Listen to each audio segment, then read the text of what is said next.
No limiar do terceiro milênio, capítulo 4, a cura espiritual. Origem das doenças. Doença é um estado de anormalidade física ou psíquica. A ciência que trata das doenças é a patologia. Um dos ramos da patologia chama-se etiologia, ou ciência das causas. A etiologia considera a origem das doenças nos agentes biológicos, nas profissões, na insalubridade e em outros fatores desconhecidos. Fora da ciência, na observação comum, qualquer pessoa pode perceber que os estados psicológicos também produzem doenças. Por sua vez, as alterações psicológicas tanto podem ter sua origem num fato expresso conscientizado, como num fato inconsciente ou subliminar. O inconsciente é o mundo desconhecido do ser humano, o vasto repositório dos mistérios da vida. A ciência médica ou a psiquiatria não tem condições ainda de explicar esses mistérios. Enquanto isso não acontece, teremos que aceitar o pragmatismo mediúnico.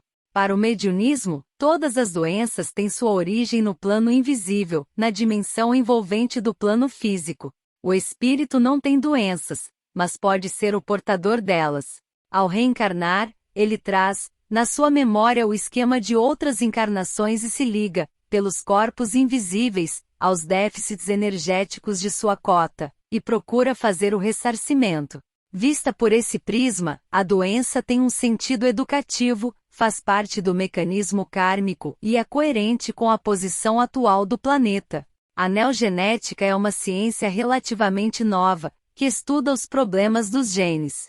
Estes corpúsculos se situam no íntimo das células, e determinam as características do indivíduo, suas doenças, enfim, a vida física de uma pessoa.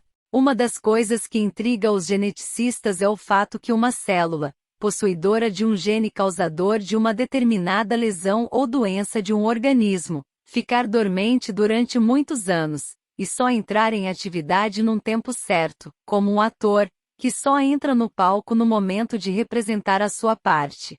Isso dá a entender que o organismo tem uma programação, um esquema no qual cada coisa acontece na hora determinada. Mas assim como o fato genético pode ser modificado, por razões do próprio organismo ou por interferências externas, assim são as vidas das pessoas nos outros planos. Existe uma gênese do corpo, uma da alma e uma do espírito. Mas existe, também, o livre-arbítrio. Um espírito programa uma encarnação em função do seu débito para com a Terra. Para que ele salde esse débito, é preciso que emita energias, se coloque em posição de produtividade espiritual. É necessário que sua força se evidencie no plano da Terra e, com isso, outros espíritos, talvez seus próprios credores, se beneficiem dessas forças. Ele escolhe, então, uma vida em que a dor anule, até certo ponto, a tônica da alma e do corpo, para que se evidencie a do espírito. Ele programa um corpo e, para ele, certas doenças. Para isso são feitas miríades de combinações, impossíveis de serem entendidas ou concebidas em nossa mente humana. Os genes são manipulados a partir dos pais ou, talvez, dos avós. Não esqueçamos que o tempo do plano espiritual não é o mesmo que o nosso. Não esqueçamos também que os espíritos programam suas encarnações em função de outros espíritos, e que famílias inteiras se relacionam por acordo mútuo, muito antes do encontro. Chegado o momento propício, a doença aparece, ou não, na dependência da maneira que esse espírito tenha vivido até esse ponto. Mesmo encarnado, o espírito sabe o que programou, mas sua alma, sua psique, apenas pressente. O corpo nada sabe. É apenas o executivo, a base material. A luta se passa no eu, no campo consciencial, entre a alma e o espírito. Uma boa alma pode pagar o débito energético de um espírito, sem precisar da dor. Mas isso só pode acontecer no ser humano adulto, quando a alma tem capacidade de decisão. Disso podemos tirar inúmeras conclusões. Por exemplo, a doença de uma criança causa mais dor aos pais do que a ela mesma. Os adultos têm mais consciência da dor que as crianças. A morte de uma criança em nada afeta seu espírito, mas atinge muito o espírito dos pais. O ser humano, enquanto não se torna adulto, não tem vida mediúnica, da mesma forma que não tem autonomia socioeconômica. Deduz-se, daí, que o aspecto kármico das doenças, embora tenha nas crianças um instrumento, se refere mais aos adultos. Só eles têm seu livre-arbítrio em condições de viver uma dor, ou evitar essa dor pelo trabalho espiritual. O trabalho mediúnico, qualquer que seja sua modalidade, no âmbito doutrinário ou não, pode evitar uma doença, nos adultos ou nas crianças da sua dependência. Isso tanto pode acontecer antes ou depois de a doença se manifestar. Portanto, as doenças kármicas são as programadas. Mas não existem apenas doenças kármicas. Os desatinos, tanto no plano físico como no psíquico, causam, talvez, mais doenças do que os karmas. Também a doença pode ser, apenas, um fato correlato com o karma de uma pessoa. Há miríades de possibilidades de um ser humano apanhar doenças apenas como decorrência de outros fatores kármicos, como, por exemplo, viver numa região insalubre ou trabalhar em condições que provoquem doenças. Deve-se, por conseguinte, distinguir os fatos que são parte integrante da natureza, em que o fator kármico é natural, sendo a Terra um planeta de retificação dos espíritos e os destinos particulares de cada espírito. Conclui-se que cada caso deve ser examinado de per si, não se podendo estabelecer generalizações em torno das doenças. A mesma terapêutica aplicada em indivíduos diferentes produz resultados diferentes. Diagnose mediúnica. A medicina, antes de se tornar uma ciência, era um culto. Antes da ciência de Hipócrates, existia o culto a Esculápio. Antes da existência de um hospital, havia o templo. A patologia tem 2.500 anos, o culto do espírito se perde nos cálculos de tempo. Natural, pois, que no revisionismo atual, se procure novas luzes para a ciência, ou arte de curar. O mediunismo é uma dessas luzes. Entre os enigmas da medicina, o maior é talvez o da diagnose. E o grande problema da diagnose é a interpretação correta das causas. É difícil, se não impossível, interpretar-se corretamente uma situação em que não temos todos os dados do problema. Vimos, no subtítulo anterior, que além das origens conceituadas na medicina, existem outras fontes onde se poderá buscar as causas das doenças. Tais fontes, porém, são inacessíveis ao médico convencional, preso à ortodoxia científica. Entretanto, são inúmeros os relatos de médicos que localizaram a causa de distúrbios, em certos pacientes, de forma completamente alheia aos métodos habituais. Muitas histórias desse tipo são contadas por médicos de zonas rurais, habitualmente enfrentando toda sorte de problemas humanos e contando com menos recursos que os médicos de cidades. Mesmo com os recursos da patologia atual, ainda é o médico que faz o diagnóstico, e isso depende mais da sua personalidade do que dos aparelhos que o cercam. Partindo desse ponto, podemos apontar os caminhos em que a mediunidade pode ajudar o médico. O primeiro deles é a semelhança entre o processo mediúnico e um computador, com seu sistema de memórias. A diagnose médica atual joga com dois tipos de incertezas: o estado psicofísico do diagnosticador e a sintomatologia do diagnosticado. No primeiro caso, a experiência pessoal do médico aflora ao seu campo consciencial, conforme seu estado no momento da diagnose. No segundo, o doente manifesta os sintomas, conforme seus momentos psicofísicos.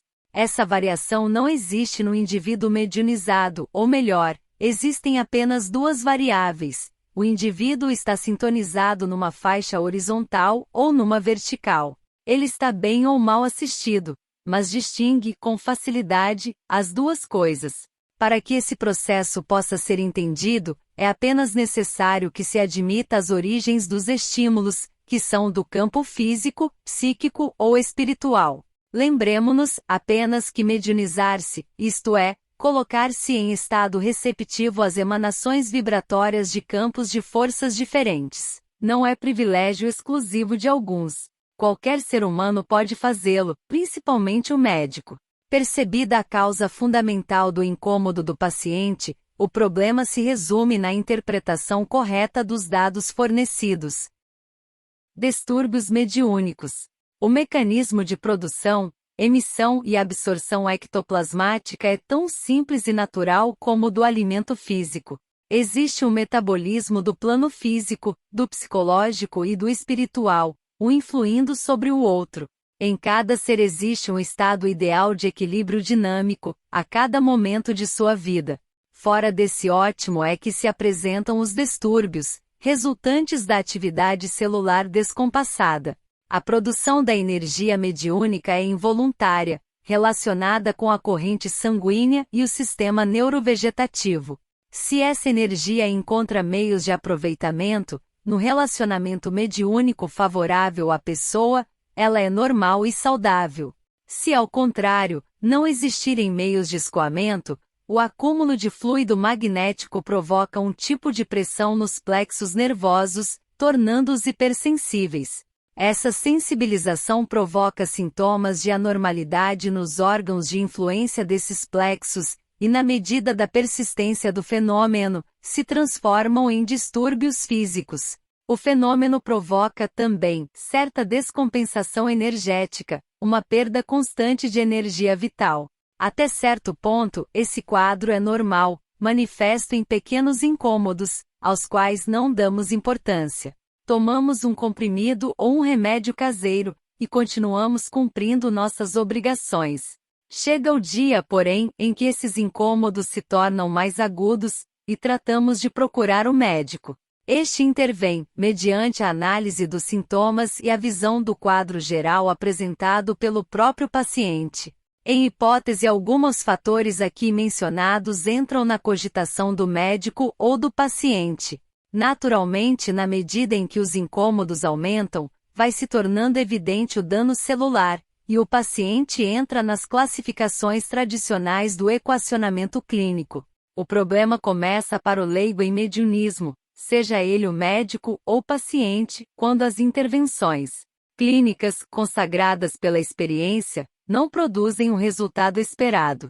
Se tomarmos em conta o problema que representa, para a sociedade, a atual oferta de serviços médicos em face da procura, seria de bom alvitre a medicina volver os olhos para esse fator. A manipulação mediúnica pode resolver, em questão de minutos, certos problemas médicos que de outra forma, representariam muito dispêndio e sofrimento.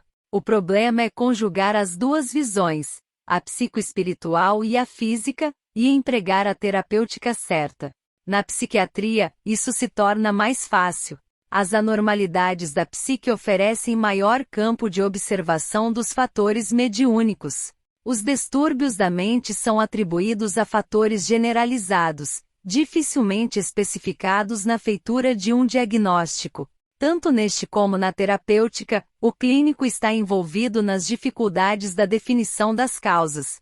A mediunidade pode aliviar muito essa situação, pois se a pressão mediúnica tem a propriedade de alterar as condições orgânicas do ser humano, ela altera, com muito mais facilidade, as condições psíquicas.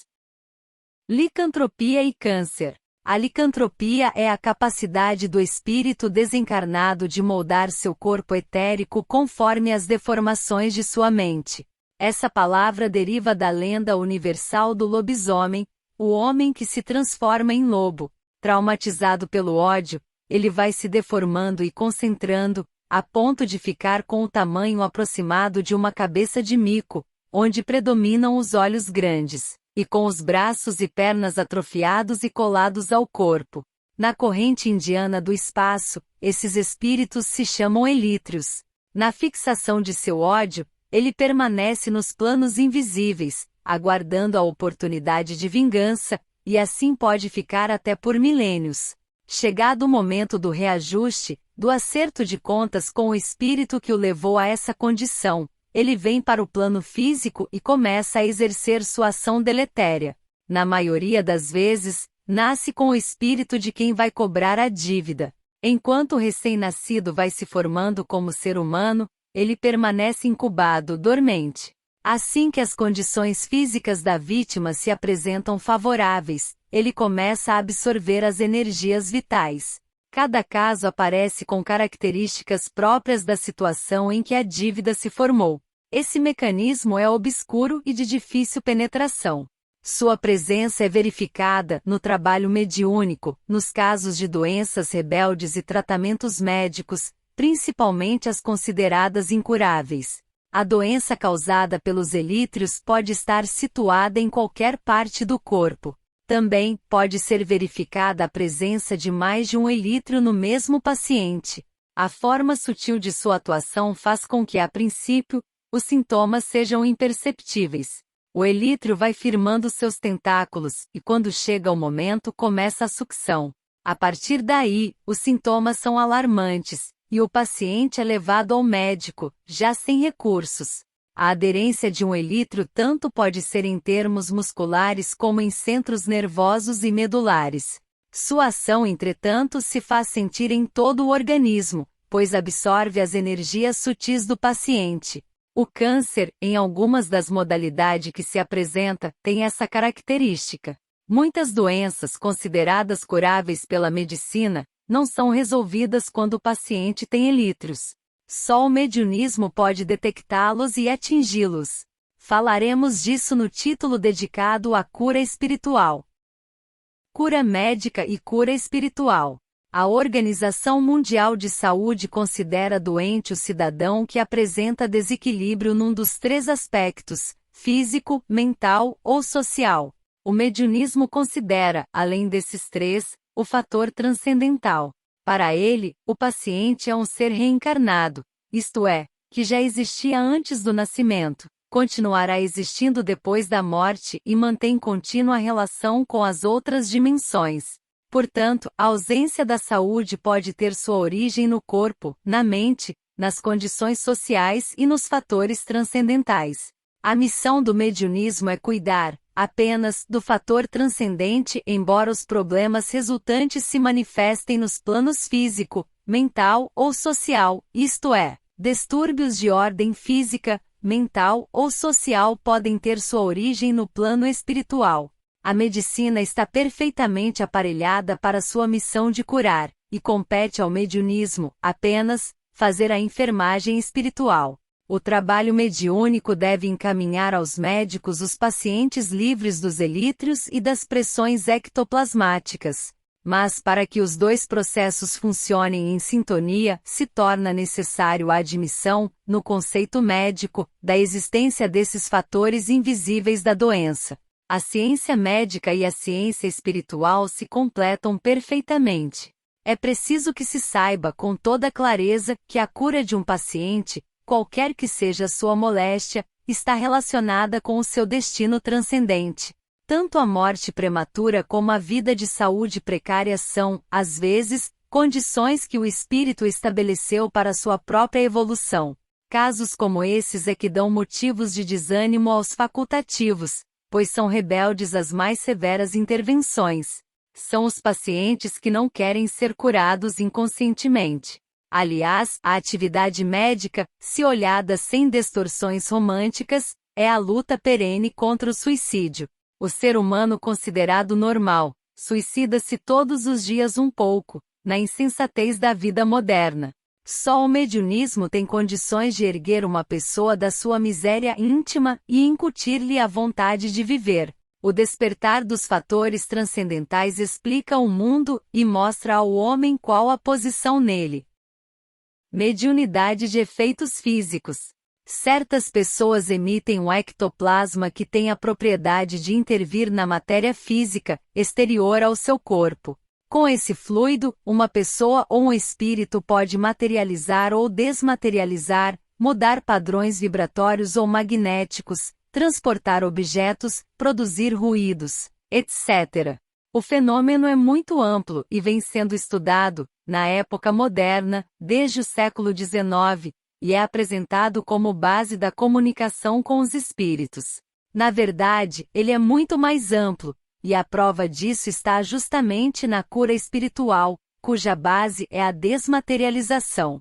A maioria das doenças consideradas incuráveis é produzida por elítrios. Estes são espíritos concentrados a tal ponto que interferem na matéria física. Quando o paciente portador de elítrios é submetido ao trabalho mediúnico, O elítrio recebe a aplicação do fluido do médium de efeitos físicos.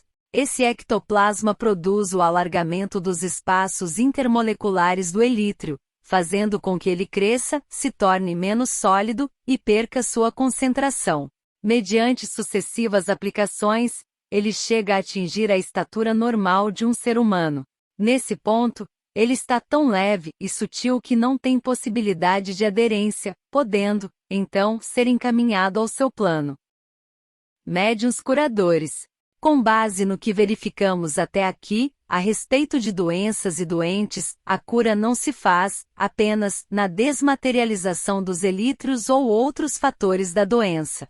Nela entra em jogo a verificação dos antecedentes espirituais do paciente, o quadro clínico, os diagnósticos, tratamentos, internamentos, idade, etc.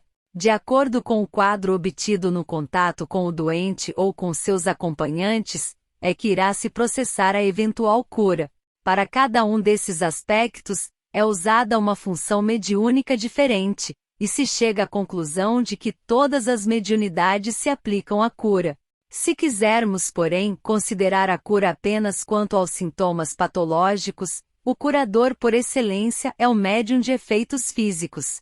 É preciso considerar, entretanto, que o ectoplasma de efeitos físicos não é exclusivo de um único tipo de médium, ou seja, não existe um médium cuja função mediúnica seja, unicamente, a de efeitos físicos. Qualquer médium pode ter esse fluido, embora nem todos os médiuns o tenham. Poderíamos, então, caracterizar o médium curador como aquele que se dedica a essa missão, especificamente, e seja portador do fluido necessário. O afastamento dessa realidade leva a superstições e conceitos que prejudicam mais do que ajudam a humanidade, tão carente de um médium sadio. Cirurgia invisível. A cura mediúnica ou cura espiritual é feita, exclusivamente, através do corpo sutil do paciente.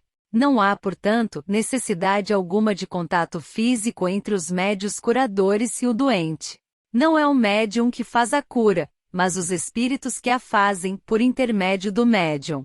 Para maior facilidade, para que haja ambiente, concentração de forças mediúnicas e auxílios de ordem psicológica, é melhor que o paciente esteja próximo aos médiuns que irão curá-lo. Mas absolutamente não é necessário que o médium toque no paciente ou faça qualquer ato de ordem física. Uma cura mediúnica pode se processar em qualquer distância física entre médiuns e o paciente, dependendo do tipo de corrente mediúnica que pratica. O significado profundo desse fato é que qualquer imitação dos processos da medicina, na cura mediúnica, é fraude ou ignorância da realidade. Quando isso acontece, é porque os espíritos que estão intervindo na moléstia do paciente são espíritos da terra e não espíritos do céu. Espíritos da terra são de pessoas que morreram, mas ainda não alcançaram os planos superiores, estando, portanto, presos à faixa kármica e reencarnatória. Seus critérios são prejudicados pelo simples fato de que vivem num plano intermediário, numa zona de conceitos indefinidos. Espíritos do céu são redimidos do karma, são os chamados espíritos de luz, cuja posição é nítida e definida na organização crística, nos critérios transcendentais. Há, portanto, duas formas claras de se encarar o problema de um doente: o da ciência médica, com base na razão e no bom senso, usando-se a inteligência humana lastreada nos fatos sensoriais, e o da ciência espiritual, tomando-se em consideração o fato transcendental, o destino mais amplo da criatura humana que se quer curar. No primeiro caso, a única autoridade é o médico, o profissional da cura, responsável pela saúde humana. No segundo caso, a autoridade é o espírito superior, que preside os médios que eventualmente irão intervir num caso de cura. Espíritos do plano invisível da Terra, por melhor que sejam suas qualidades ou suas intenções, não têm capacidade de julgamento nem autoridade para interferir num destino humano, pelo simples fato de que eles ainda não definiram seu próprio destino. Essa posição é o suficientemente clara, e uma operação só aparece no plano material, sensorial, com cheiro de éter, assopeais curativos, incisões, bisturis, esparadrapos, sangue, tumores em vidros, etc., por motivos humanos de uma suposta origem espiritual. Os espíritos superiores absolutamente não precisam dessa parafernália para efetuar uma cura, quando é justa no destino transcendente do paciente. Também, não fazem dispêndio de energias em atos físicos, para os quais existem seres preparados e treinados, os médicos. Esses exercem uma profissão das mais nobres e respeitadas no plano espiritual, tanto que todo médico recebe proteção espiritual, qualquer que seja sua posição doutrinária. A medicina e o mediunismo. A principal finalidade da medicina é preservar a vida humana na Terra. A principal finalidade do mediunismo é preservar o destino de um espírito em tráfego encarnatório, na Terra. A medicina se preocupa com o destino transitório de uma encarnação do corpo físico que um espírito está usando para o seu programa atual. O mediunismo se preocupa com a conservação do corpo físico, em função das finalidades do espírito que o utiliza. Ambas as ciências têm sua razão de ser e suas finalidades bem definidas. Uma trata do plano psicofísico e a outra do plano espiritual. Remédios se usam para o corpo, e são problemas de química e fisiologia. Um espírito receitar um remédio é o mesmo que um médico querer recartilhar um karma. Um espírito fazer um diagnóstico clínico é o mesmo que um médico querer definir a posição de um espírito. Se o paciente precisar de um diagnóstico, ele vai ao médico, e o seu mentor, junto com o mentor do médico, inspiram a este o quadro certo. Se o diagnóstico não for certo, provavelmente será porque o espírito daquele paciente não quer que ele seja curado. Não se pode generalizar esse assunto, pela simples razão que cada ser humano apresenta um problema único e original. Não nos esqueçamos, porém, de que todos os seres humanos são objeto da misericórdia divina. As doenças do futuro. No universo em expansão, a Terra sofre, periodicamente, transformações impossíveis de serem previstas e registradas pelo processo científico. Tais processos se manifestam em termos de ciclos, que são imperceptíveis no começo, e mais sensíveis no fim.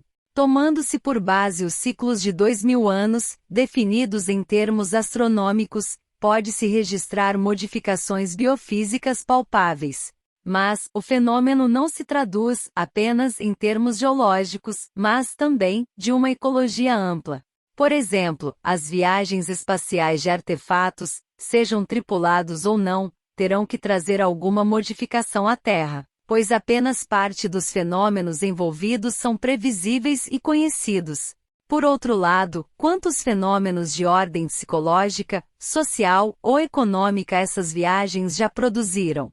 O assunto é aparentemente vago, uma vez que não existe uma autoconsciência coletiva e seja, talvez, objeto de cuidados secretos dos cientistas.